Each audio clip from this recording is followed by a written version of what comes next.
Falling into the sinister clutches of the enemy army as an American soldier was the worst fate during the Vietnam War. For nearly a decade, over 7,000 American soldiers experienced tumultuous captivity at the hands of enemy forces. Immersed in the dark depths of the Vietnamese jungle, each day became a bleak ordeal from morning till night for the prisoners. They spent their time behind bars, listening to the torments endured by their comrades. A situation that repeated day after day, night after night. The ultimate goal of the Viet Cong was to gather information about their enemy's military strategy. But there were also some sinister communist soldiers who did it for amusement. In today's video, we will explore in detail each of the torture methods employed by the Eastern militias, as well as some harrowing life stories of American soldiers. Get ready for a tumultuous journey to the Vietnamese jungle of the 60s in today's installment of Military History.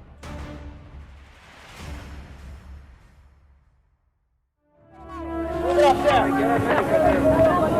got your squad and tie into the left.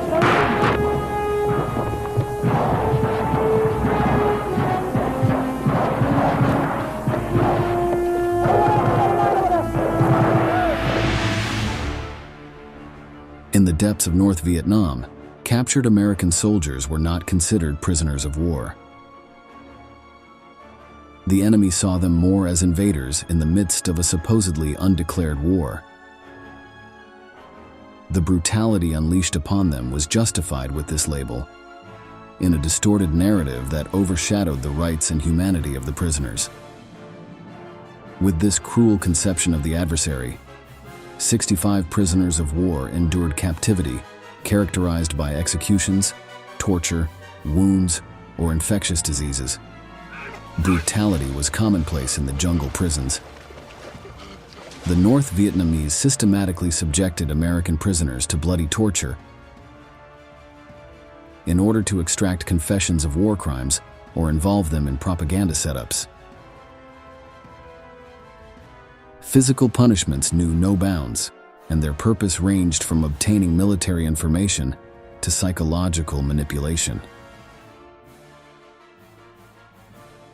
In this grim scenario, the prisoners resisted as far as their bodies allowed, but the punishments had the power to break captives beyond the limits of human endurance. Some tortured individuals discovered that any response, even if false or deceptive, could end their unbearable suffering, or at least temporarily.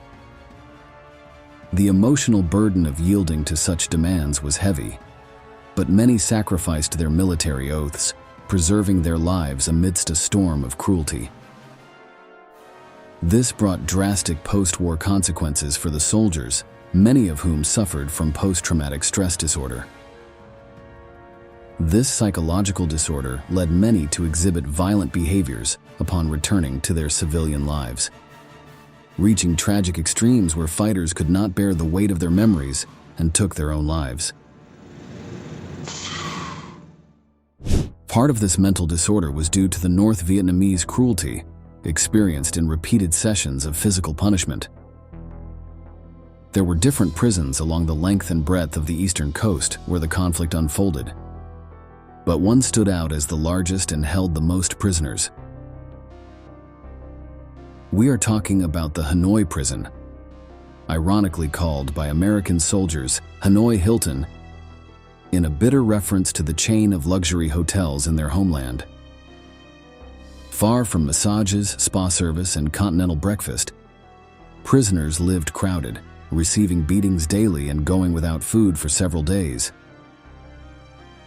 In these sinister locations, various tactics of corporal punishment were employed, each more horrifying than the last. The Viet Cong had a series of favorite punishments, all equally violent and barbaric. Let's start by describing one of the most well-known, known as the rope trick. A American soldiers who suffered this ordeal still dream to this day of the ruthless use of a meat hook suspended from the ceiling. This dark symbol terrified soldiers in the torture chamber, challenging them with its presence.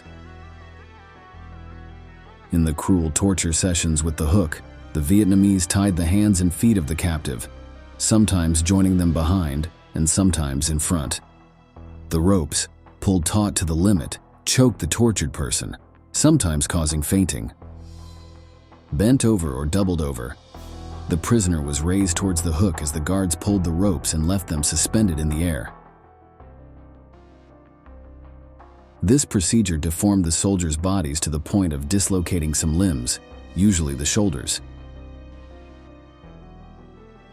Not even the most capable contortionist could endure this procedure.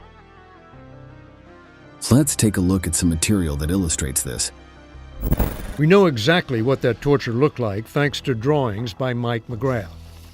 But they put your arms behind your back and they'll cinch up your elbows until your ribs start pulling apart here. Then they rotate over your head until your shoulders this way. And no man can stand the pain.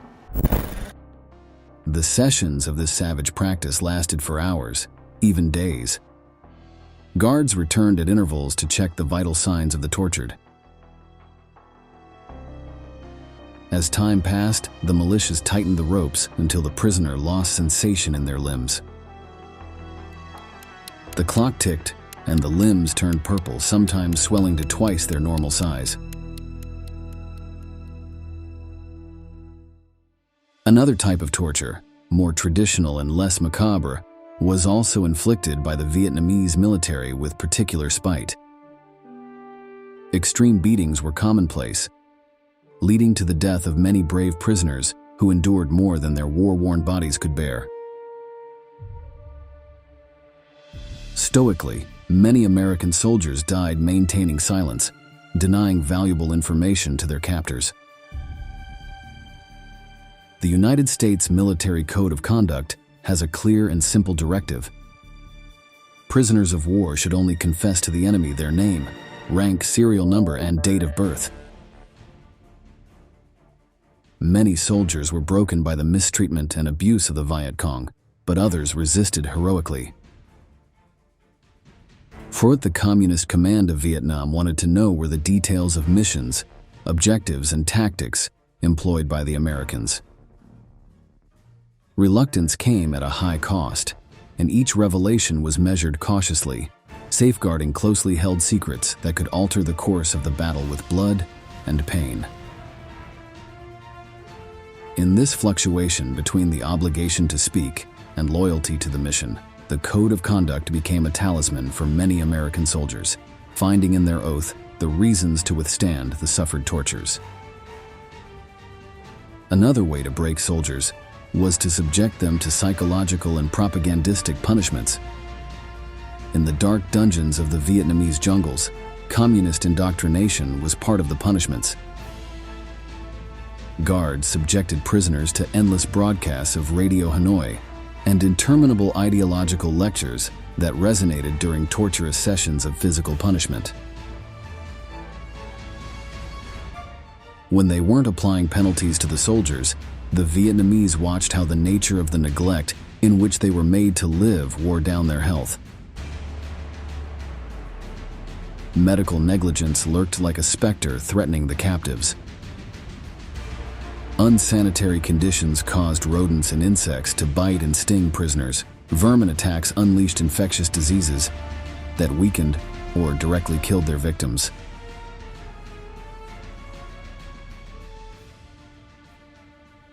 On the other hand, the diet to which the Americans were subjected seemed more like a cruel mockery than sustenance.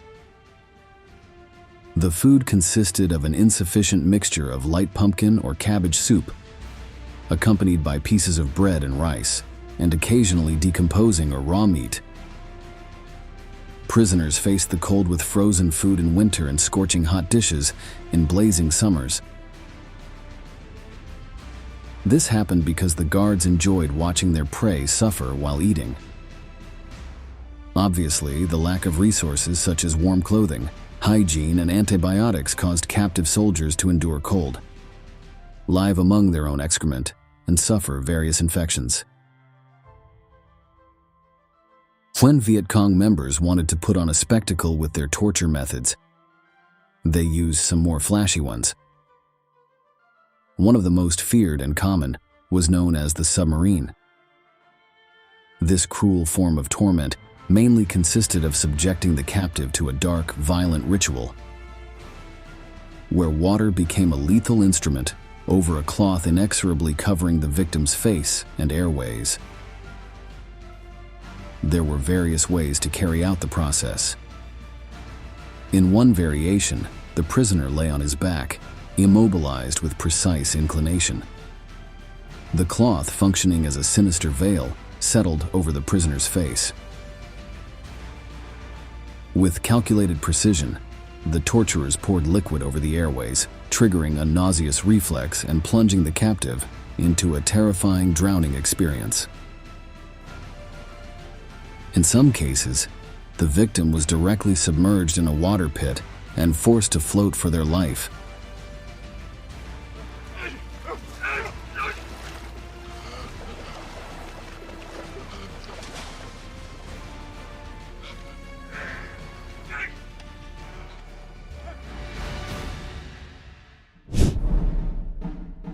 Water was used as an intermittent weapon that avoided immediate death, causing nothing but suffering.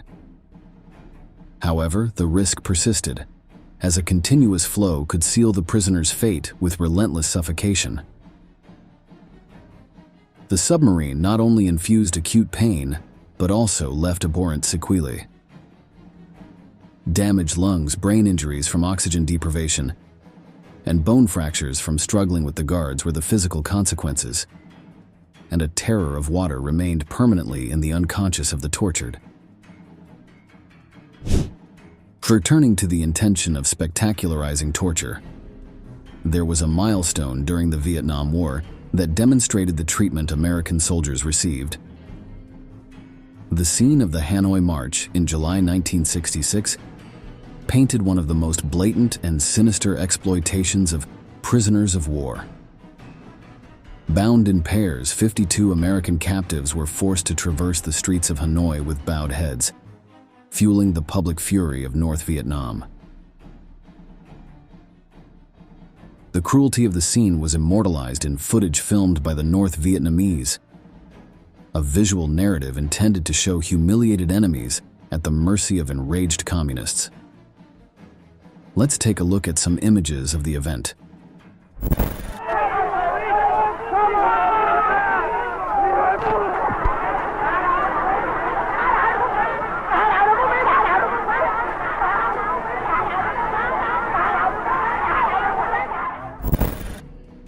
Everything was going flawlessly in the macabre parade to showcase the power of the Viet Cong, until what began as a humiliating march turned into chaos when the prisoners were attacked and beaten in the midst of an angry mob. Authority lost control over the crowd, and both American soldiers and guards found themselves embroiled in a desperate struggle to find some safe avenue of escape.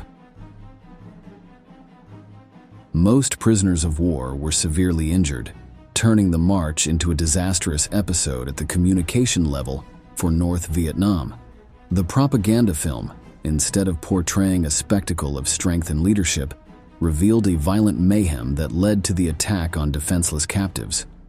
The circulation of the material generated the opposite of what the Viet Cong sought, as the international community vehemently condemned what happened, creating a barbaric reputation for the Vietnamese inhabitants.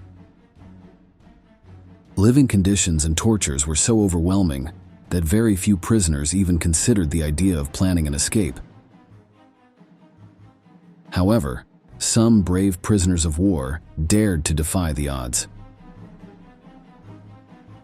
Navy Lieutenant George Coker and Air Force Captain George McKnight plotted a freedom attempt from the bowels of the Dirty Bird prison in Hanoi, navigating 25 kilometers downstream before being recaptured.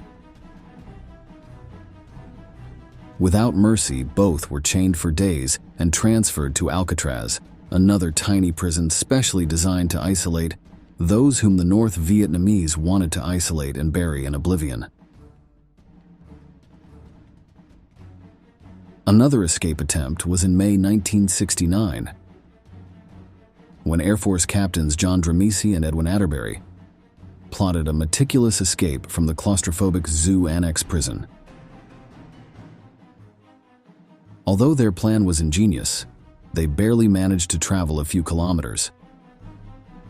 The cunning with which the Americans orchestrated their escape unleashed the fury of the penitentiary authorities in North Vietnam.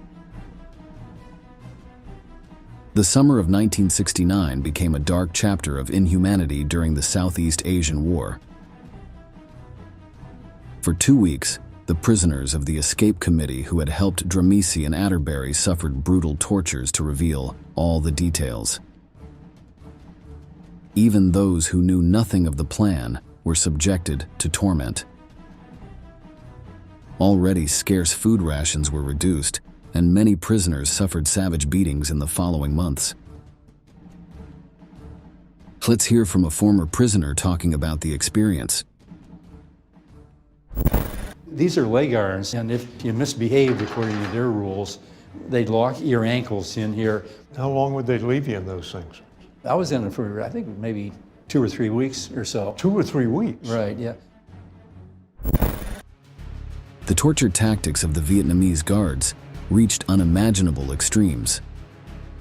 A prisoner was hung upside down from the ceiling and electrocuted with a car battery.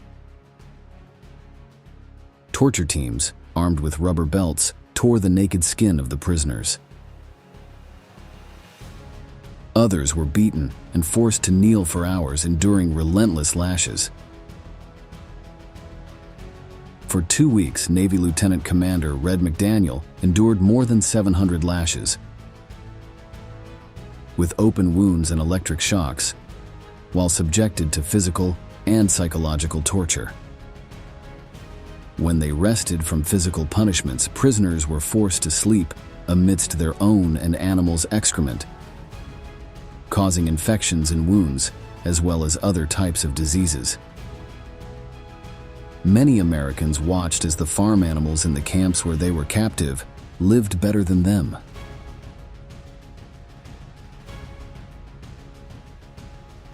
In the escape attempt, the North Vietnamese brutally beat Atterbury to death, while Dramisi endured 38 consecutive days of beatings with fan belts. Sleep was denied to him during this period, forced to remain seated on a small stool all the time.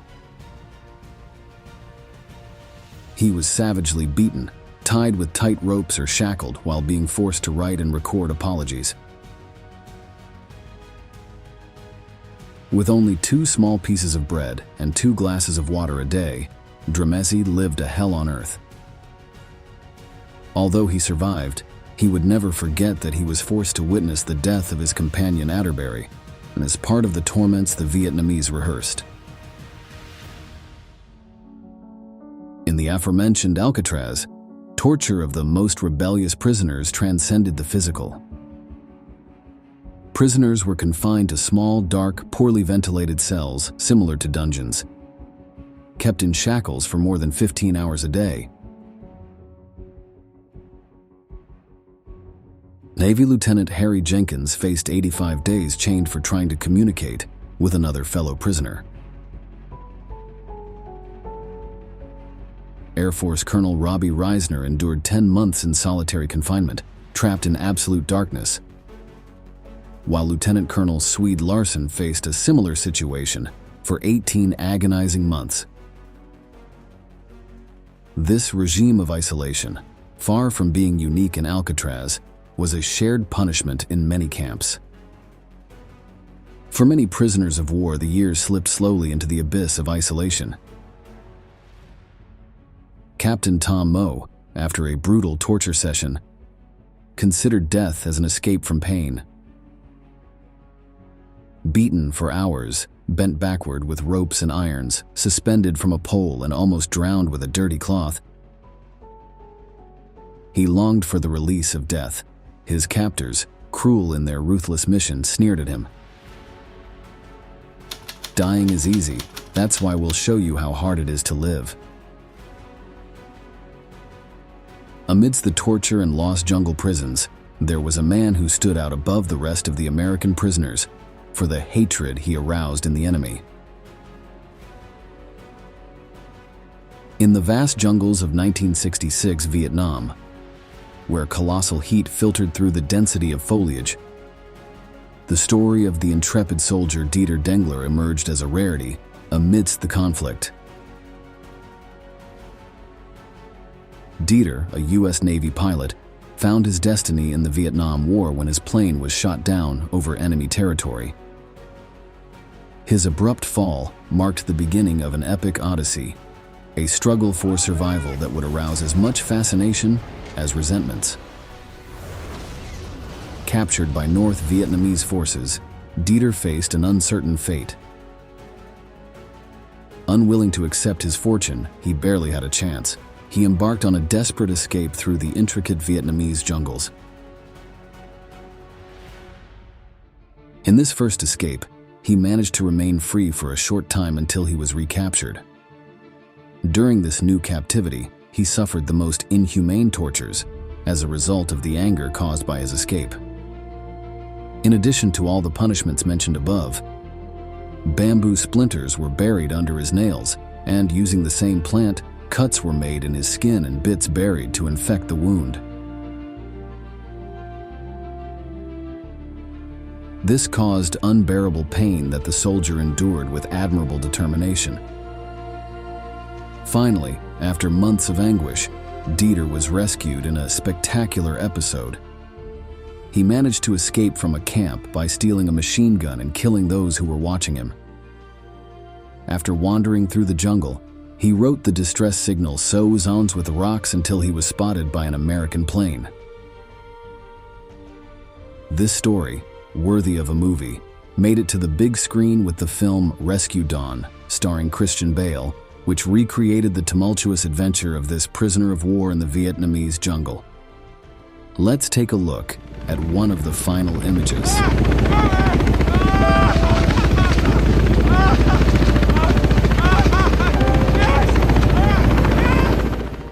During the Vietnam War, thousands of Americans were captured and turned into prisoners. According to data from the United States Department of Defense, around 7,000 Americans were prisoners of war during the conflict. From this figure, the vast majority were released at the end of the war in 1973, when the Paris Peace Accords led to the repatriation of these mistreated soldiers. Regarding specific figures of survivors and deceased among those who suffered the tortures of the Viet Cong, the number of survivors is unknown. However, some prisoners died while in captivity due to the brutal punishments to which they were subjected. The exact numbers may vary, but all numbers are said to be devastating. Not being lesser, it is not considered insignificant, as the horrifying tortures they were subjected to will be forever written in blood in the history of 20th century military conflicts.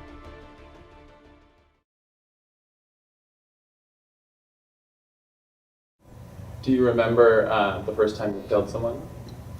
Yeah.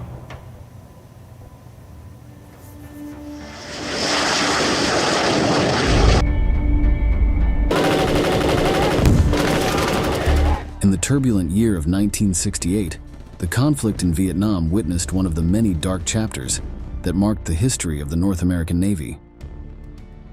Many brutal acts, such as the My Lai massacre, to cite an example, were perpetrated by its soldiers. Truly monstrous events happened during this war. The surprising thing was that American morality saw them as an anomaly and not as a common practice. However, evidence has been found to suggest that these types of abhorrent war crimes were the rule rather than the exception. Atrocities committed by the U.S. military appear to have been the norm in the Eastern country.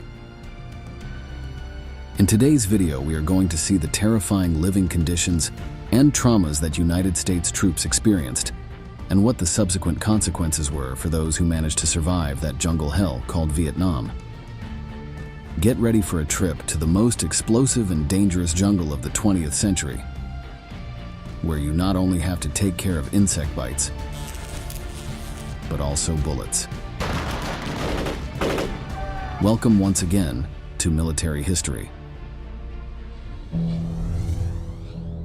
In the midst of a war where the need to win hearts and minds was often cited, the US military focused almost exclusively on one metric that would define the success of its troops in Vietnam: the body count, i.e., the number of enemies killed in combat.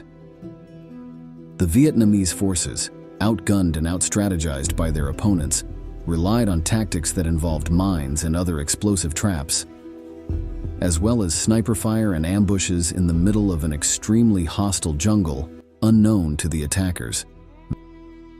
Their strategy was based on attacking and withdrawing immediately, so as not to give the American soldiers a chance to respond. Faced with the inability to confront an adversary that determined the time and place of the confrontation, American forces immersed themselves in the indiscriminate destruction of forests, villages, and everything that had to do with Asians. The idea was that if the Americans managed to eliminate more of the Viet Cong's enemies than the Vietnamese could replace, the Easterners would naturally give up the fight. In order to encourage troops to obtain high enemy casualties in the Vietnam War, competitions were established between different units to determine who could inflict the most casualties. A macabre game that the lieutenants of the United States Armed Forces promoted in a sinister way in the ranks of their young soldiers. Rewards for greatest achievements were displayed as banners.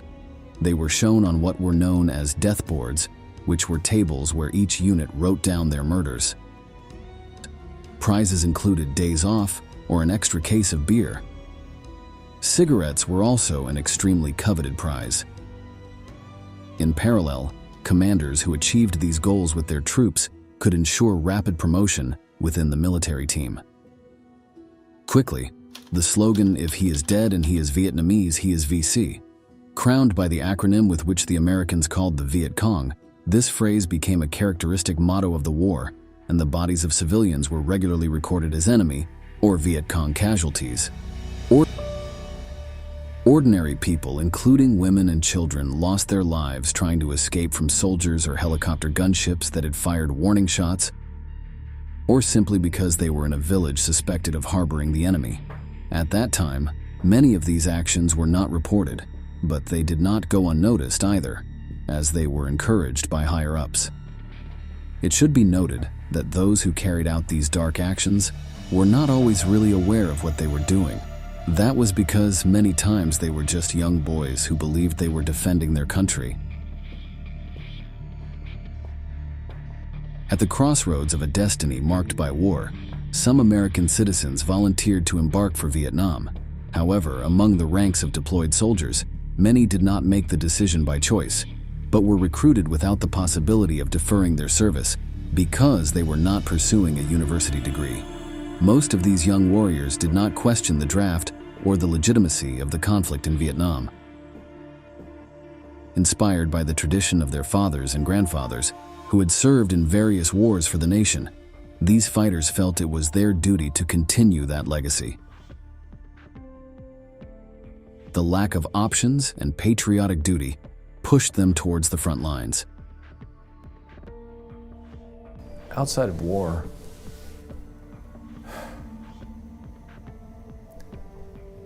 is mostly never justified. But in war, neither side deserves to die, honestly. I mean, that guy over on that side is fighting for what he believes in, and you're fighting for what you believe in, and both have families and children probably, and The fight against communism, one of the central axes of the war, was not questioned by many, since they did not fully understand the dimension of the conflict. Whether facing the Viet Cong or the Russian ballet, they were willing to follow the orders of their government, feeling that they belonged to something greater than themselves and that they must do their duty. Among the probable tasks, the possibility of being assigned to the feared Black Lions Battalion did not deter them either. This unit was a bloodthirsty assault troop to which the Easterners had particular animosity. Its reputation was such that it was said that the Viet Cong offered juicy rewards for each soldier killed in combat by this troop. They even put a price on their bones. However, the idea of danger did not occupy space in the minds of these young people in their 20s. Due to the unconsciousness of youth, they all shared a feeling of invulnerability that drove them to bravely face the unknown. The problem was that the actions they were going to be forced to carry out would leave much more serious consequences than the physical ones, but we will delve into that topic later. On the battlefields of Vietnam, these anonymous young warriors were faced with a series of challenges, as terrible as they were complex for a novice soldier. Gradually brought in as replacements into existing units, they found themselves disconnected, isolated in an environment where the lines between friend and foe were constantly blurring. Everything was hostile. Everything was danger. On more than one occasion, one of the rookie soldiers sensed a threatening presence and shot reflexively, sometimes wounding a comrade and in other cases directly ending his own life. One minute you have somebody walking along and next there's just a lump of flesh. With no geographical boundaries to distinguish between allies and threats, distrust reigned in the hearts of each of the beginners. Seemingly innocent villagers could be civilians or Viet Cong sympathizers, and seemingly safe areas could become dangerous zones in a matter of moments. The frustration of the new arrivals was compounded as they felt that the higher-ups, comfortable in their safe helicopters, were pressuring the soldiers on the ground to move faster and eliminate more enemies. The rivers of blood that ran through the hands of these boys carried a cartridge of guilt that would be fired a long time later. After exhausting days traversing the jungle with backpacks weighing more than 20 kilograms, the soldiers faced the possibility that a general, without understanding the reality of the terrain, would criticize the way in which they had established their perimeter, ignoring the complexities of war in which they were immersed. These systematic abuses and mistreatment also aggravated the already tiring experience of being at the heart of a murderous war. As if these manic conditions were not enough, in this chaotic scenario, the troops suffered from an extra disadvantage. The rules of war have existed since time immemorial. These are basic codes of coexistence in any conflict, such as not attacking hospitals or civilians who are minors, the elderly, or women. The problem was that they were written in English, and the Viet Cong, called Charlie by the Americans, did not understand or respect these tacit war agreements. For this reason, he acted unpredictably, annihilating those who believed they were in a safe zone or in some type of implicit truce. In the dense confines of the Vietnamese jungle, most American soldiers lived out their year-long tours without witnessing terrifying large-scale battles or facing the dread of an ambush. However, when those times came, the lack of experience and training often proved fatal for dozens of men in a matter of minutes. For Mike Troyer, an interim squad leader in Delta Company, the ambush of October 17, 1967, marked a brutal milestone just 3 months after he arrived in Vietnam. On that fateful day, the difference between shadow and sun determined life or death. Crouching behind an anthill, Troyer sought refuge in the darkness, watching helplessly as the shots hit his most exposed companions until he ended the shooting. Advancing later across the battlefield, his mission became heartbreaking. Find someone alive among the unrecognizable bodies, pierced by projectiles. He could only identify a companion by a tattoo, since his body and face were completely disfigured. The little that remained of those soldiers, abandoned on the ground, became a grim reminder on Vietnamese soil. Their bodies, never recovered, became ghosts that would haunt the survivors for the rest of their lives.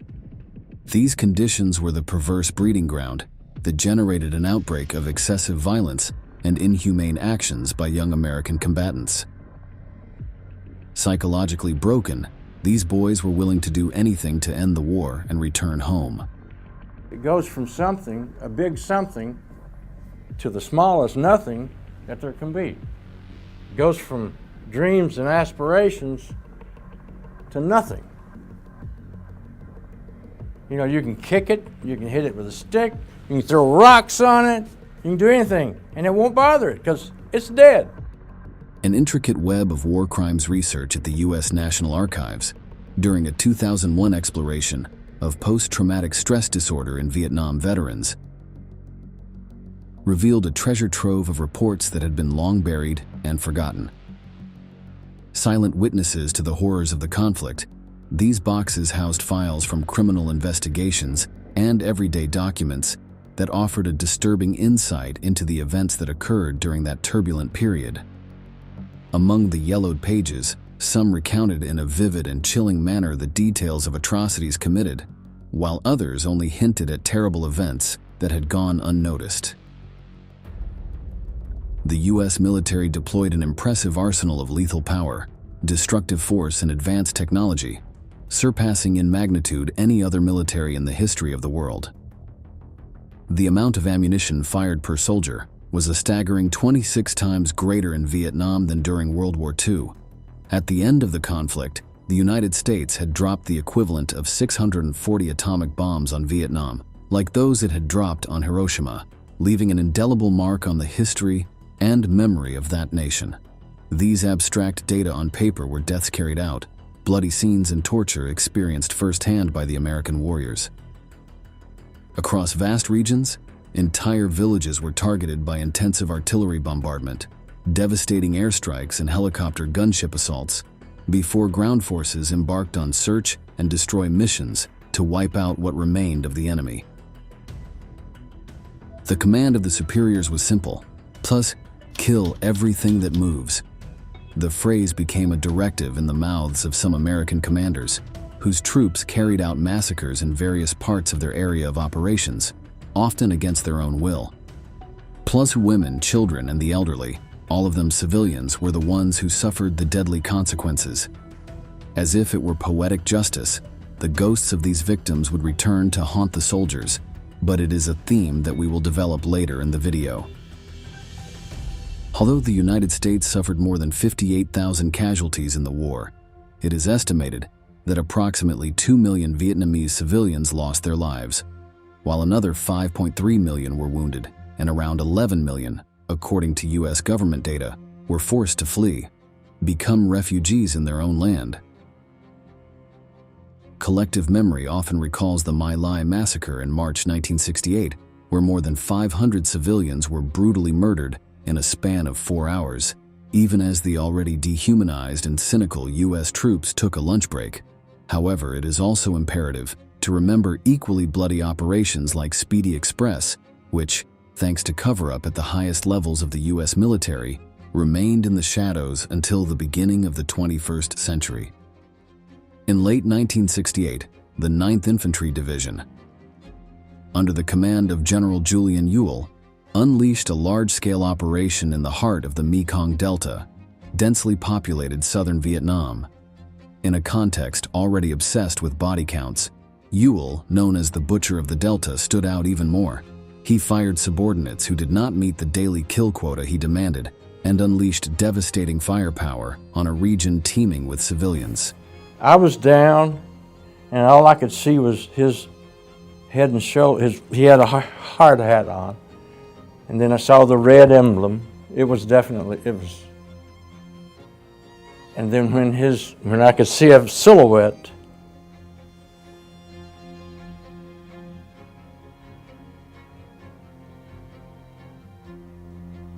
I blasted them.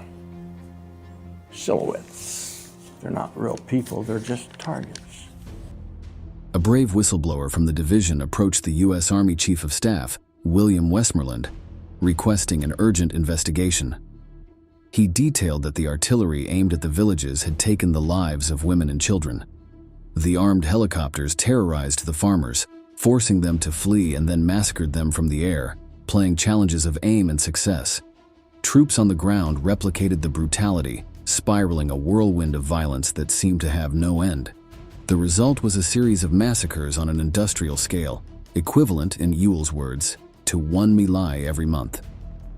When the operation came to an end, Ewell's division boasted of having annihilated more than 11,000 enemy, but the number of weapons captured was barely more than 750. This showed that, at most, that was the number of Vietnamese that actually represented a threat to Americans. Westmoreland chose to ignore the whistleblower, dismiss any incipient investigation, and conceal the files, although an internal Pentagon report recorded some of the most incriminating accusations. The clandestine investigation into Speedy Express remained classified for decades until it was unearthed at the National Archives. According to military estimates, a minimum of 7,000 confirmed civilians perished during the operation. Even more revealing, the analysis unmasked that the U.S. High Command, with its vast experience in large-scale combat missions in Southeast Asia, recognized the inevitability of suffering significant civilian casualties when carrying out extensive deployments in densely populated areas such as the Delta. In this way, it was established that the majority of soldiers were sent to Vietnam, nothing more than to become cold-blooded killers who mowed down entire populations of innocent civilians. Survivors of a massacre by U.S. Marines in Quang Tri Province recounted what it meant to huddle in an underground bomb shelter as gunshots and grenade explosions echoed above. In addition to the fear of the situation, there was also the anguish of knowing that some of their relatives were being murdered above their heads. Many of the soldiers involved in these combat crimes faced a court-martial back in the United States. The military did not want to draw attention to the atrocities committed in Vietnam, so most were acquitted of murder charges. This generated administrative peace in the ranks of the Army, but left the troops with an enormous and sinister burden of conscience. I didn't give a fuck who he was. I was trying to keep me alive. It wasn't me and a Vietnamese. It was me and anybody that's got to get, oh man, this is hard. In the tense calm of the years after the Vietnam War, a silent battalion of survivors emerged, carrying an invisible but overwhelming weight called post-traumatic stress syndrome. American soldiers who returned home carried with them the deep scars of a war that was fought not only on the battlefields, but also in the shadows of their minds. Those inexperienced young men became bloodthirsty men in the midst of the chaotic battle. The price to pay was enduring a countless series of internal and invisible specters that would haunt them long after the echoes of the gunshots faded. At night, the sound of a crunch could transport them back to the jungle, where the darkness was tinged with danger. The distant explosions recalled not only the fury of the cannons, but also the deafening roar of emotional anguish. They could also be assaulted by Dantesque nightmares, starring the innocent civilians they had murdered, or their companions killed in the middle of the jungle. Every step in everyday life, every sound or image, immediately transported these veterans to the battlefield. Life was unbearable when seemingly harmless stimuli triggered traumatic memories. How does one regain peace of mind when he feels like he is a prisoner of war in his own mind? Fighting PTSD is not simply a matter of getting over the past. It is an ongoing war in which soldiers return to the trenches every time they close their eyes. The guilt of the bloody crimes committed is a fuel that feeds this condition. There is no uniform that can be hung in the closet to leave behind the weight of memories. Instead of shiny medals, they carry the shadows of what they saw and experienced, of what was done and what was not avoided. If there's a hell, that's probably what it smells like there. It penetrates you and it just won't go away for a long time. It's horrible. It is crucial to remember that behind every battle-hardened face there is a story worth telling. In the daily struggle of these warriors lies the true epic of human resilience. In each case, there will be those who think that the trauma is deserved, while in others, it will be understood that it is a tragic consequence of forcing a young person to kill. Although the war may be officially over, the battle against PTSD continues for those who carried the weight of the nation on their shoulders, as well as the blood of innocent people on their hands. This is how we are finishing today's video. We thank you for reaching the end, and we look forward to seeing you in the next installments of military history.